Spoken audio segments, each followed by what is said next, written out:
జూబ్లీహిల్స్ నియోజకవర్గ ఉప ఎన్నికను బీఆర్ఎస్ పార్టీ అత్యంత ప్రతిష్టాత్మకంగా తీసుకుంది. పార్టీ అధినేత కేసీఆర్ స్వయంగా రంగంలోకి దిగి ఎన్నికల వ్యూహంపై దృష్టి సారించారు. ఇందులో భాగంగా రేపు తన ఫామ్ హౌస్లో పార్టీ ముఖ్య నేతలు, నియోజకవర్గ ఇన్ఛార్జీలతో ఆయన కీలక సమావేశం నిర్వహించనున్నారు. ఈ భేటీలో ఉన్న ఉప ఎన్నిక ప్రచార సరళిపై చర్చించి నాయకులకు స్పష్టమైన దిశానిర్దేశం చేయనున్నట్లు పార్టీ వర్గాలు వెల్లడించాయి.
దివంగత ఎమ్మెల్యే మాగంటి గోపీనాథ్ మరణంతో జూబ్లీహిల్స్లో ఉప ఎన్నికలు అనివార్యమైంది.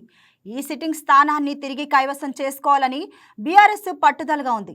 ఇప్పటికే ఆ పార్టీ అభ్యర్థిగా మాగంటి గోపీనాథ్ అర్ధాంగి మాగంటి సునీతను ప్రకటించింది. ఆమె నియోజకవర్గంలో విస్తృతంగా పర్యటిస్తూ ప్రచారంలో దూసుకుపోతున్నారు. మాజీ మంత్రులు కేటీఆర్, హరీష్ రావుతో పాటు 40 మంది స్టార్ క్యాంపెయినర్లు బృందం కూడా ప్రచారంలో చురుగ్గా పాల్గొంటుంది. అయితే కేసీఆర్ స్వయంగా ప్రచారంలో పాల్గొంటారా లేదా అనే అంశంపై ఇక స్పష్టం రాలేదు.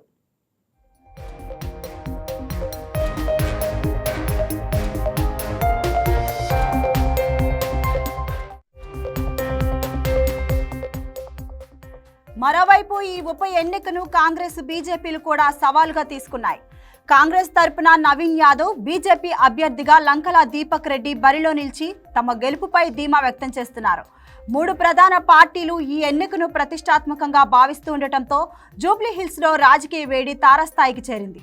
ప్రధాన పార్టీలన్నీ ముమ్మర ప్రచారం నిర్వహిస్తూ ఉండటంతో నియోజకవర్గ ప్రజలు ఎవరికీ పట్టడం కడతరలేదని ఆసక్తికరంగా మారింది.